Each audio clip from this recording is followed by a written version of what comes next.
Hello friends, आज हम बात करने वाले हैं स्टैंडर्ड 7 इंग्लिश मीडियम। हमारा सब्जेक्ट है एसएसटी और उसमें हमारा लेसन नंबर 2। ठीक है, लास्ट तक हमने नेचुरल रिसोर्सेज के बारे में पढ़ा था कि नेचुरल रिसोर्सेज है वो तीन टाइप्स के होते हैं। ठीक है, वाटर रिसोर्सेज, मिनरल रिसोर्सेज और लैंड रिसोर्सेज। तो चलो अब देखते हैं वाटर रिसोर्सेज के बारे में। Natural resources are anything that exists naturally in environment. ठीक है, तो नेचुरल रिसोर्सेज है वो हमें डायरेक्टली एनवायरमेंट से मिल जाते हैं। तो उसमें पहला है हमारा water resources. The water resources of the India include the river, lakes and seas etcetera. The river of the India divided into the basis of in origin and characteristics. Number 1 river of the northern and number 2 river of the southern. ठीक है, तो India के natural resources में हमें देखने को मिलता है कि उसमें नदियाँ आती है, तालाब से आते हैं और बड़े बड़े जो समुद्र हैं वो भी आते हैं। और जनरली रिवर है वो कहाँ से जो आती है, ठीक है, और उसके कैरेक्टरिस्टिक्स क्या है, उससे हमने रिवर के दो पार्ट किए हैं, उत्तरी जो रिवर है वो और दक्षिणी जो रिवर है वो। अब देखते हैं पहला उत्तरी रिवर्स, ठीक है, जिसको हम नॉर्थन रिवर्स कहते हैं। The Sindhu, Ganga, Yamuna and Brahmaputra are the rivers of the northern India. They are the perennial in nature. The Ganga is also known as the Bhagirathi. There is a triangular fertile plain near the delta of the river Ganga. The Ganga and the Brahmaputra are the major waterway of the India and used for navigation purpose. Besides these, the Jhelum, Chenab, Satluj, Ravi and Bias also flow in the north. Every year, the devastating floods in the Kosi River in the state of the Bihar destroy the lives and the property of the that area. ठीक है, हमें यहाँ पे reverse देखने को मिलती है। तो बच्चों, आपको यहाँ पे गंगा रिवर देखने को मिलती होगी। ठीक है, इस तरह से कुछ आती है। यहाँ से हमें जो ब्रह्मपुत्र रिवर से, ठीक है, वो आती हुई देखेंगी। और इस साइड हम बात करें तो यहाँ पे सिंध रिवर है। ठीक है, उसके साथ 5 रिवर जुड़ी हुई है। जैसे कि हम बात करें तो झेलम है, चिनाब है, रावी है, सतलज है। ठीक है, तो ये जो रिवर से एक कनेक्टेड हुई है। तो यानी कि ये जो रिवर है सिंधु रिवर वो नॉर्थ इंडिया में अपर की साइड अपना पानी है, ठीक है, फ्लो है वो गिराती है। और जबकि वेस्ट साइड बात करें, ईस्ट साइड हम, ठीक है, इस साइड तो हमारी जो गंगा रिवर है और ब्रह्मपुत्र रिवर है, ठीक है, वो अपना यहाँ पे ट्रेंगुलर फर्टाइल प्लेन बनाती है। ठीक है, ऐसा मैदान बनाती है जो इंडिया में बहुत ही हेल्प करता है। ठीक है, और आपको यहाँ पे नीचे कोशी रिवर देखती हुई मिलेगी। ठीक है, जो यहाँ पे बिहार में आ रही है। तो हर साल इस बिहार में इस रिवर की वजह से क्या होगा कि काफ़ी सारी डैमेजें होती है, क्योंकि इस रिवर में हर साल पूर आता है। ठीक है, फ्लूड्स आता है। अब देखते हैं रिवर ऑफ साउथ। ठीक है, तो साउथ यानी कि दक्षिण की रिवर्स कौन सी है?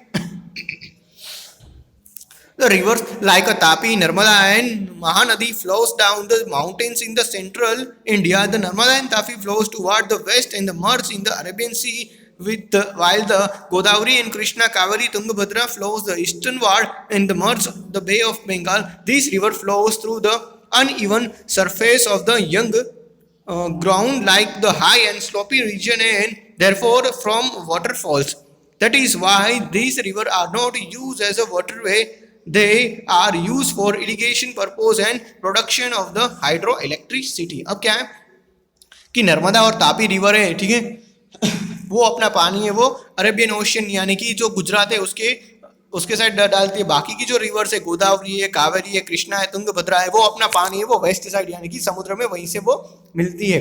हाँ, जो ये रिवर्स है वो बहुत ही छोटी है और उसका पानी का फ्लो है वो बहुत ही कम है, इसलिए हम वहाँ पे अपने जो नाव से वो नहीं चला सकते। ठीक है, लेकिन इस रिवर्स का यूज हम अपने खेती काम के लिए और हाइड्रो जो इलेक्ट्रिसिटी है, पानी से बिजली बनती है ना, उसके लिए कर सकते हैं। अब बच्चों, हम देखते हैं कि यहाँ पे रिवर्स और उसके ऊपर जो प्रोजेक्ट बने हुए हैं और उससे कौन से स्टेट को बेनिफिट होता है ना, उसके बारे में हमें पढ़ना है। जैसे कि नर्मदा रिवर है, हम सब पिकनिक में वहाँ पे गए थे। ठीक है, तो नर्मदा प्रोजेक्ट आया हुआ है, तो उससे हमारे जो 4 स्टेट है ना उसका बेनिफिट होता है। जैसे कि गुजरात है, महाराष्ट्र है, राजस्थान है और जो मध्य प्रदेश है। उन चारों जो स्टेट है ना उसको नर्मदा रिवर जो प्रोजेक्ट बना हुआ है ना उससे बेनिफिट मिलता है। ये प्रोजेक्ट कैसे बनता है मैं आपको दिखा देता हूँ कि ये मान लो कि आपकी रिवर है, ठीक है, उसके ऊपर हम कोई बंद बांध दें, ठीक है, एक इस तरह से, ताकि इसका पानी है यहाँ से हम ले सके और वापस इसका पानी आगे भी जाने दें। तो ये जो हम बंद बांधते हैं ना, उससे हमारी जो इरिगेशन की प्रोसेस है, प्रोडक्शन इलेक्ट्रिसिटी है, वो सब कुछ हो सकता है। इस तरह से तुंगभद्रा है, कोसी है, महानंदा है, सतलुज है,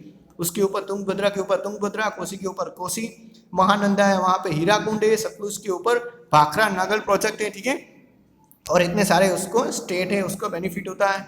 अब हम देखते हैं कि कुछ लेक के बारे में, इंडिया के जो फेमस लेक्स हैं, ठीक है। जैसे कि जम्मू कश्मीर है, वहाँ पे जो दाल और वुलर सरोवर है, ठीक है, वो आया हुआ है, जो फ्रेश वाटर लेक है, ठीक है, अच्छा ताज़ा पानी मिलता है।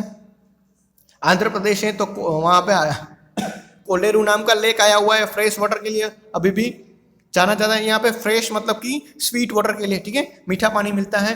अब बात करें तो तमिलनाडु है, ठीक है, वहाँ पे हमें पुलिकट लेक देखने को मिलता है, वो सोल्टी वाटर, यानी कि वहाँ पे हमें जो खाला पानी है वो मिलता है, ठीक है। अब देखते हैं कि ओडिशा, तो वहाँ पे चिल्का लेक है, वहाँ पे सोल्ट वाटर मिलता है। राजस्थान में सांबर है, वहाँ पर भी सोल्ट वाटर है। गुजरात में नल सरोवर है, ठीक है, वहाँ पे कुछ पानी है, वहाँ पे सॉल्टी मिलता है, ठीक है, यानी कि थोड़ा सा ही पानी हमें नमक वाला मिलता है। अब देखते हैं आर्टिफिशियली जो लेक्स है, ठीक है, यानी कि हमने मैन मेड बनाए हुए वो है। तो वो हम देखें तो हिमाचल प्रदेश में सतलुज रिवर है, वहाँ पे हमने गोविंद सागर सरोवर बनाया हुआ है, लेक बनाया हुआ है। आंध्र प्रदेश में नागार्जुन सागर बनाया हुआ है, तेलंगाना में निजाम सागर है, गुजरात में सरदार सरोवर है, मध्य प्रदेश में गांधी सागर है। तो इतने सारे हमने आर्टिफिशियली भी बनाए हुए हैं। अब देखते हैं information of the Narmada project, ठीक है, नर्मदा प्रोजेक्ट है, उसकी इन्फॉर्मेशन चेक कर लेते हैं कि क्या क्या हुआ था। तो ये गुजरात का सबसे बड़ा प्रोजेक्ट था, ठीक है, मल्टीपर्पज प्रोजेक्ट था। इसकी जो कैपेसिटी है और उसकी जो कैनाल्स है ना, वो इतनी बड़ी थी, ठीक है, लगभग दुनिया की सबसे बड़ी उसकी जो कैनाल है वो है। The length of the entire canal network is appropriately 66,000 kilometre, ठीक है। तो उसकी जो नेटवर्क है, उसकी जो कैनाल है, उसकी लंबाई 66,000 से भी ज़्यादा है। 8,215 village and 135 cities of the Gujarat are provided drinking water, यहाँ पे वॉलर लिखा है, वाटर आएगा थ्रू द नर्मदा प्रोजेक्ट, ठीक है। तो इतने गांव और इतने शहर को नर्मदा जो प्रोजेक्ट है उससे पानी मिलता है। करीबन 14 डिस्ट्रिक्ट और 75 talukas and 3,360 villages of Gujarat are getting irrigation facilities through the Narmada project, ठीक है। इन लोगों को इतना पानी है वो खेती काम के लिए भी मिलता है। अब हम दूसरे रिसोर्सेज है उसके बारे में बात करते हैं बच्चों। नंबर 2 रिसोर्सेज में mineral resources, biotic and the biotic material below the surface of the earth are transform into the mineral having the different chemically components due to the intense heat and pressure. These the treasure trove of mineral is formed in the core of the earth through the natural process lasting for thousands of the year. Minerals below the earth are not found in their pure form. There are many impurities present due to their which they are called the ores. Example, iron ores. Only after the refining of the ore we get the mineral in their pure form. These minerals from the foundation of the economic mighty and prosperities of the country. अब क्या minerals की बात करें हम, mineral से वो दो types के मिलते हैं, ठीक है। एक तो है बायोटिक और दूसरा है नॉन बायोटिक, जिसको हम जैविक और अजैविक में डिवाइड कर सकते हैं। जैविक कौन से होते हैं कि जो भी ह्यूमन है वो डेड बॉडीज है, एनिमल्स डेड बॉडीज है, जो प्लांट्स का कचरा है, ठीक है, वो जमीन के अंदर लाखों साल से दबा हुआ है और उससे केमिकल्स क्रिएट होते हैं ना, वो हमारा जैविक है। और अजैविक क्या है, जैसे कि हम बात करें कि जिसको हम वन टाइम ही गेट कर सकते हैं और वन टाइम ही यूज कर सकते हैं, ठीक है, दूसरी टाइम हमें मिलेगा नहीं। जैसे कि आयरन की बात कर रहे हैं, मैग्नीशियम है, ऐसे, ठीक है, तो वो हमारे लिए अजैविक है। और ये जो सारे तत्व से, ठीक है, जो भी हमें ये खनिज तेल मिलता है ना, वो लाखों साल से जमीन के अंदर दबा हुआ है, उसकी प्रोसेस हो रही है, उसके ऊपर फिर हमें जाके मिलता है, इसीलिए वो हमारे लिए बहुत ही रेयर है। और इसके लिए इसी से हमारी जो देश की इकोनॉमी है ना वो आगे बढ़ती है। हाँ, ये बात अलग है कि वो हमें डायरेक्ट प्योर फॉर्म में नहीं मिलते, जैसे कि पेट्रोल डीजल है, वो हमें डायरेक्ट पहले नहीं मिलते। जमीन के अंदर से हमें क्या मिलता है, तो हमें मिलता है और, ठीक है। और से क्या होगा कि हमें और को पहले रिफाइन करना पड़ेगा, ठीक है, उसमें से पेट्रोल डीजल, ठीक है, गैस, ये सब कुछ हमें 1 बाय 1 अलग करना पड़ेगा, फिर जाके ये सब कुछ हमें मिलेगा। अब देखते हैं मिनरल्स के जो 3 डिवीजन है, 3 टाइप्स है, वो कौन से हैं। पहला है मेटालिक्स, ठीक है, जिसमें आयरन कॉपर यानी कि जो मेटल्स है वो, दूसरा है नॉन मेटालिक्स, ठीक है, जैसे कि लाइमस्टोन है, चिनाई क्ले है, डोलोमाइट्स है, और तीसरा है पावर जनरेटिंग मिनरल, मतलब कि जो हमें गर्मी पैदा करती है, कोल है, नेचुरल गैस है।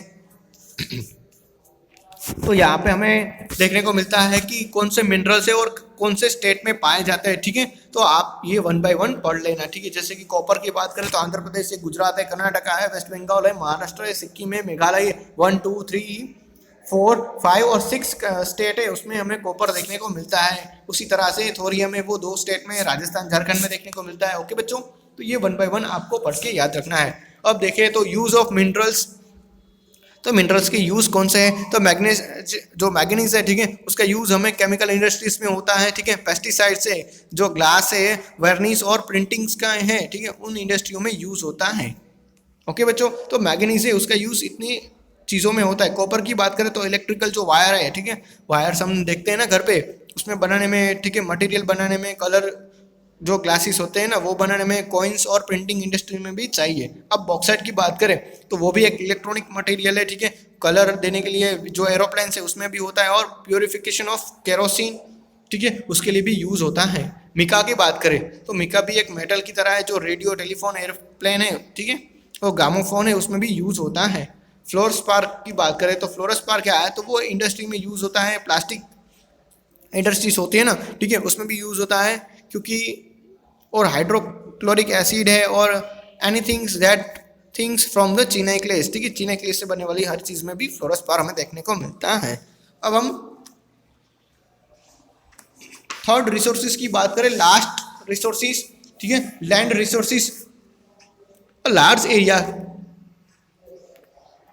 Covered chiefly with numerous trees and undergrowth is called a forest. Forests are an invaluable sources of the wealth for a nation. There are a different types of the forest in India because of the physiography and climate. There are 5,000 types of the trees in India. India ranks 10th in the world in the term of the availability of the variety of the vegetation. Since the ancient time, the India is renowned for medically herbs. There is the mention of almost 2,000 varieties of the herbs and trees in Ayurveda. अब India की बात करें तो जमीन के ऊपर जो भी चीज़ें ग्रो होती है ना, वो ही हमारे देश की सच्ची संपत्ति है, ठीक है, उसी को हम कहते हैं जंगल, ठीक है। तो इंडिया में लगभग 5,000 से भी ज़्यादा जंगल देखने को मिलते हैं, और लगभग 2,000 से भी ज़्यादा उसमें वैरायटीज है, और इंडिया का जो नंबर है ना वो 10th नंबर दिया गया है, ठीक है, पूरे वर्ल्ड में कि 10th नंबर का वेराइटेशन है, ठीक है, यानी कि 2,000 से ज़्यादा वैरायटी होने की वजह से इंडिया का 10th रैंकिंग है। और आयुर्वेदा में भी इंडिया का अभी भी नाम अच्छी तरह से गिना जाता है। Evergreen forest are found in the northern eastern part, mountains region and the Andaman and Nicobar islands of the India. Evergreen are so named as there is no particular season for their trees of the shade and their leaves. Therefore, these forests remain green throughout the year. These trees are usually 30 to 35 meters in the height. Bamboo, teak, sal, mahogany and the sesame are main tree of those forest. अब हम बात करने वाले हैं evergreen forest की. Evergreen forest का मतलब कि हर महीने वो ग्रीन ही रहता है, ठीक है, उसके लिए जो पानखर ऋतु है ना वो कभी नहीं आ सकती. क्यों? क्योंकि ये एवरग्रीन ट्री है. अब बात करें तो वो नॉर्थन साइड में और अंडमान निकोबार आइलैंड में देखने को मिलते हैं, ठीक है, वो 30 से 35 फीट लंबे होते हैं. बैम्बू है, टीक है, साग, साल, शीशम है, ये सब वो उसके नेम है, ठीक है, उस जंगल में इतने सारे ट्रीज होते हैं. अब बात करें तो deciduous forest are found in the Vindhya Himachal, ठीक है, Vindhyachal mountain range, the Saputara hills, the foothills of the Himalayas and the foothills of the eastern and the western Ghat of the India. ठीक है, डेसिडियस फॉरेस्ट की बात करने वाले हैं, ठीक है, तो वो क्या होता है कि वो एक बार उसमें पानखर ऋतु आती है और जनरली हमें विंध्याचल है, ठीक है, उस माउंटेन में सापुतारा है, फॉरेस्ट है, वहाँ पे हमें देखने को मिलते हैं. Trees of this forest are the teak, sal, mahuda, बनियान एंड पीपल. ठीक है, और वहाँ पे ऑटोमन जो सीजन है वो भी आती है और उसके इतने सारे जो ट्रीज है वो भी हमें देखने को मिलते हैं. द टीडल और the mangrove forest are the most luxurious around the delta area of the large river and the shelter bays. where the annual rainforest is very high. The India tidal or mangrove forest are the mainly situated on the Gangetic Delta and in the coastal plain of the West Bengal called the Sundarban. Mangrove sundari palms keora chair grow in this forest. अब क्या है कि हम बात करने वाले हैं टीडल और मैनग्रीव फॉरेस्ट की, ठीक है।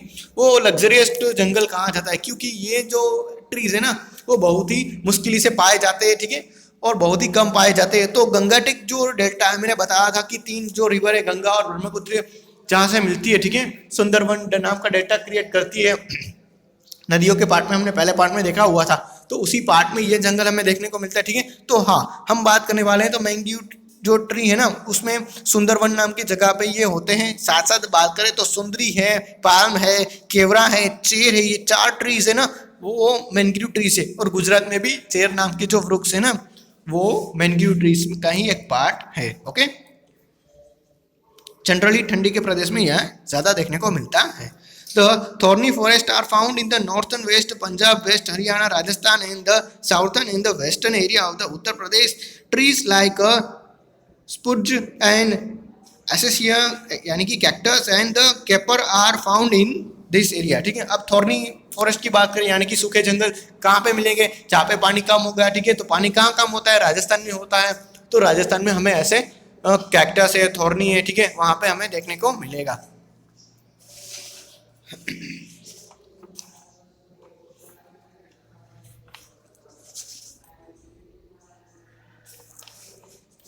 आगे देखते हैं बच्चों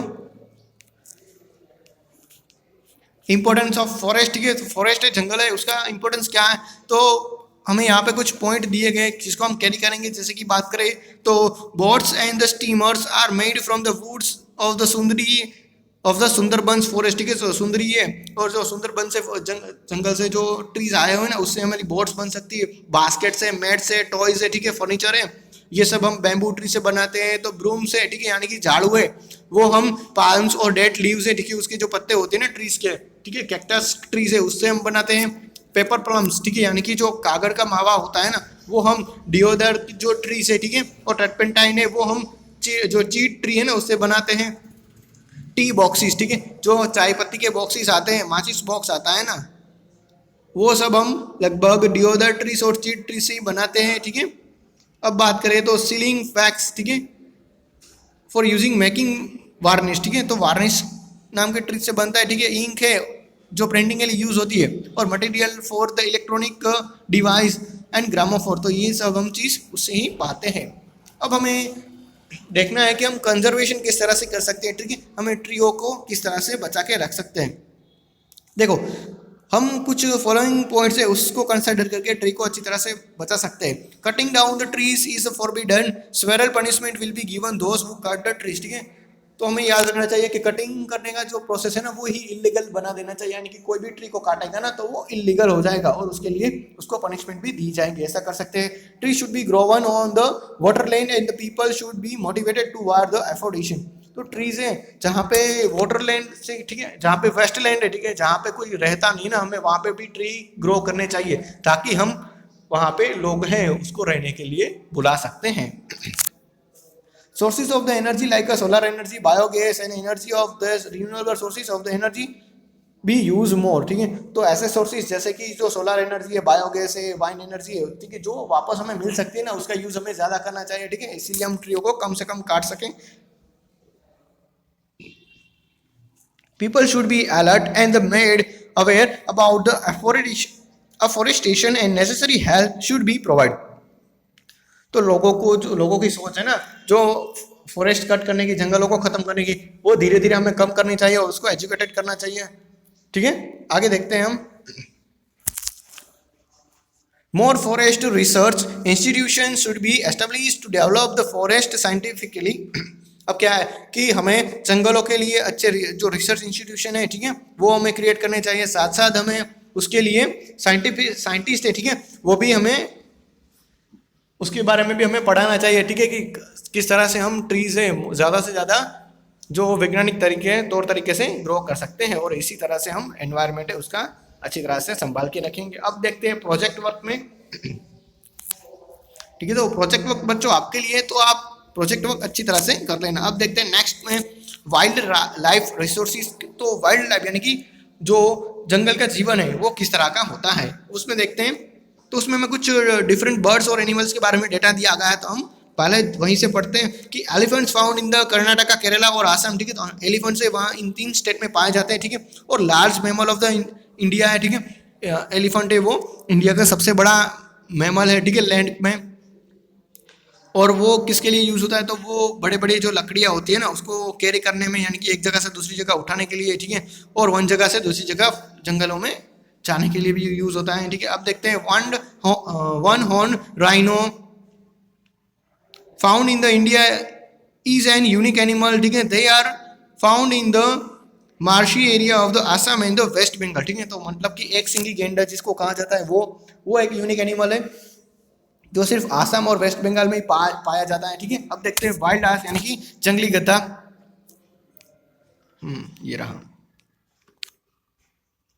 found in the Rann of Kutch and the camel in the desert area, ठीक है। तो वो कहाँ पे जो पाया जाता है, तो जंगली गधा है ना वो कच्छ के रण में पाया जाता है। और साथ बात करें तो कैमल है जिसको हम डेजर्ट का शिप भी कहते हैं, वो भी वहीं पे पाया जाता है, ठीक है। लायन और टाइगर की बात करें तो वो सिर्फ इंडिया में ही पाए जाते हैं। एशियाटिक लायन तो सिर्फ गिर फॉरेस्ट गुजरात में ही पाए जाते हैं। हम सबको पता है कि एशियाटिक लायन हमें गिरनार के जो फॉरेस्ट है ना वहीं पे देखने को मिलते हैं। Tiger of the West Bengal है जिसको हम रॉयल बंगाल टाइगर भी कह सकते हैं, ठीक है।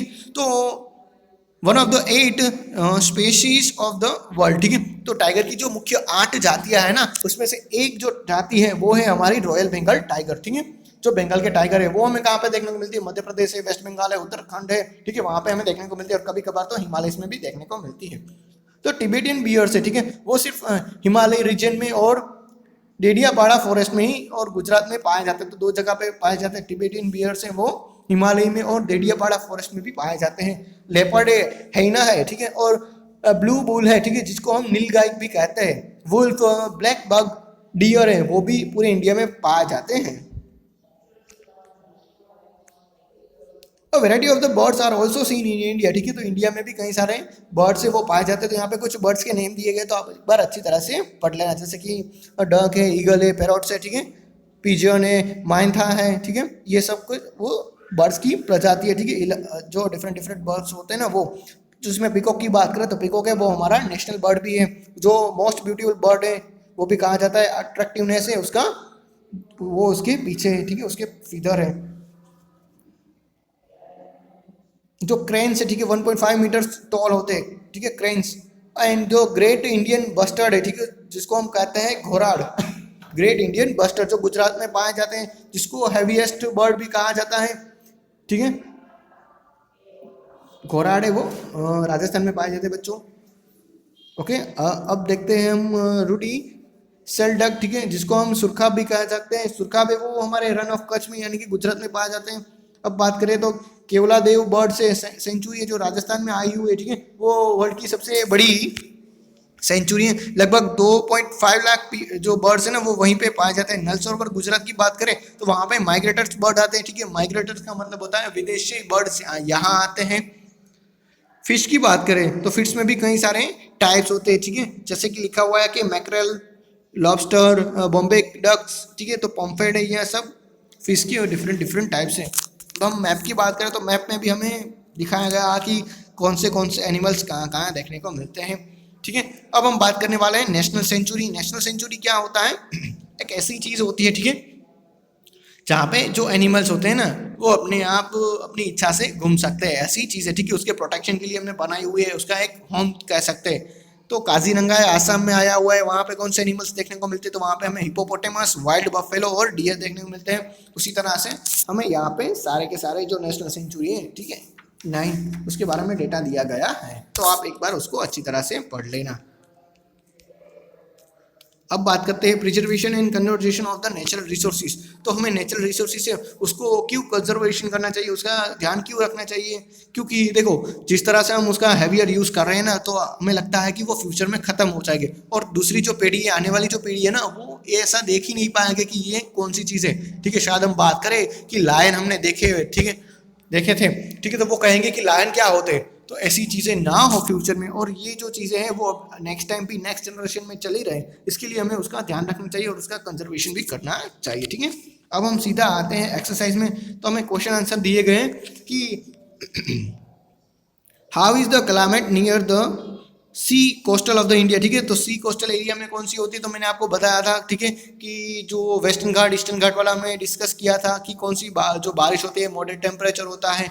How do the 3 season affect your daily routine. ठीक है, तो आपके डेली रूटीन में 3 सीजन कैसे अफेक्ट करती है, जैसे कि आप विंटर की बात करें तो विंटर में आप देरी से उठना पसंद करते हो, समर में आप अर्लियर उठना पसंद करते हो, और मानसून में तो आपको ज़्यादा खाने की इच्छा भी होती है। इस तरह से आप अपना डेली रूटीन देख सकते हो। Why are the river of the south India not useful as the waterway. South की जो नदियाँ है ना वो वाटर ले के लिए क्यों यूजफुल नहीं है, क्योंकि वो रिवर से वो उसका जो गैप है ना वो बहुत ही छोटा है, उसका जो फ्लो है वो बहुत ही कम है, इसीलिए उसका यूज हम वाटर वे के लिए नहीं कर सकते। Where are lakes located in India. ठीक है, तो लेक्स इंडिया में कहाँ लोकेटेड है, तो मैंने आपको एक जो लेक्स है उसका पूरा का पूरा टेबल पढ़ाया हुआ था। ठीक है, सांभर लेक, वुलर लेक है, ठीक है, ये सब कुछ हमने पढ़ा हुआ है। आगे देखते हैं, how many types of the forest are found in the India. ठीक है, इंडिया में कितने टाइप्स के जंगल मिलते हैं, तो हमने कुछ लगभग 3 टाइप्स के जंगल देखे थे। ठीक है, एवरग्रीन, डेंडिलियस, ये सब हमने 1 by 1 पढ़े हुए हैं। अब फिलिंग द ब्लैंक्स देखते हैं बच्चों। The blanks clothes are prefer by the people of the southern India to protect themselves from the heat. तो यहाँ पे आंसर आएगा कॉटन क्लॉथीज से। दूसरा हम देखते हैं कि plank is made from the sundari trees. ठीक है, सुंदरी ट्रीज से क्या बनता है, तो हमने वो देखा था ना ट्रीज का यूजर में कि सुंदरी ट्रीज से क्या बनता है, तो वो भी आपको ढूंढ के लिखना है। ठीक है, आगे देखते हैं number 3, the river blank of the Bihar is flooded every year. ठीक है, तो रिवर ऑफ कोसी है, ठीक है, कोसी की जो कोसी रिवर है वहां पे फ्लूड आता है। Blanks mineral are used for the noise absorption. ठीक है, तो कौन सी ऐसी रिवर्स है, कौन सा ऐसा मिनरल्स है जो वॉइस है उसको अब्जॉर्बेशन करता है, तो वो आपको कहाँ से मिलेगी, आपको मिल जाएगी वो जो हमने मिनरल्स का टेबल है ना उसमें ही वो आपको इजीली मिल जाएगी। नेक्स्ट देखते हैं कि national bird park is situated in Rajasthan. ठीक है, तो ऐसा एक नेशनल जो बर्ड पार्क है जो राजस्थान में सिचुएटेड है वो आपको लिखना है। तो वो आपको अभी हमने जो पढ़ा है इस वीडियो में वही लिखना है। आपको यहाँ पे आइडेंटिफाई करना है कि कौन क्या है, वो आपके लिए एकदम इजी है। अब आपको स्टेटमेंट बताना है कौन सा रॉन्ग है कौन सा राइट है, और लास्ट में है हमारा मैचिंग। उसके बाद आपको यहाँ पे जो मैप है ना उसमें आपको दिखाना है कि कौन सा कहाँ पे है। ठीक है, 1-2 मैं बता देता हूँ कि यहाँ पे गुजरात है, तो यहाँ पे हमें राजस्थान मिल जाएगा, तो आपका पहला कंप्लीट हो गया कि राजस्थान कहाँ पे है। ठीक है, नर्मदा रिवर है, तो मैं आपको यहाँ पे बता देता हूँ कि ये है हमारी नर्मदा रिवर। ओके, तो बाकी का आप खुद से ढूंढने की कोशिश करना। ट्रॉपिक ऑफ कैंसर भी मैंने बता दिया था। नेक्स्ट मैप में आ जाते हैं, तो नेक्स्ट मैप में आपको मैप के थ्रू बताना है कि कहाँ पे ज़्यादा बारिश होती है, कहाँ पे स्कैन सिटी होती है, और कहाँ पे आपको मॉडरेट टेम्परेचर देखने को मिलता है। तो आप बच्चों ये यूनिट्स में से भी ढूंढ सकते हो कि एक्सट्रीम रेनफॉल है वो आसाम है, ठीक है, बिहार है, मध्य प्रदेश जो ऊपर वाले हैं रीजन है, ठीक है, वहाँ पे है, वहाँ पे ज़्यादा बारिश गिरती है। स्कैन सिटी राजस्थान में जैसे इलाकों में गिरती है, और मॉडरेट यानी कि गुजरात है, तमिलनाडु है, केरला है, वहाँ पे मॉडरेट टेम्परेचर भी देखने को मिलता है। ठीक है बच्चों, इसी के साथ जो हमारा यूनिट नंबर 2 है ना वो कंप्लीट होता है। Thank you.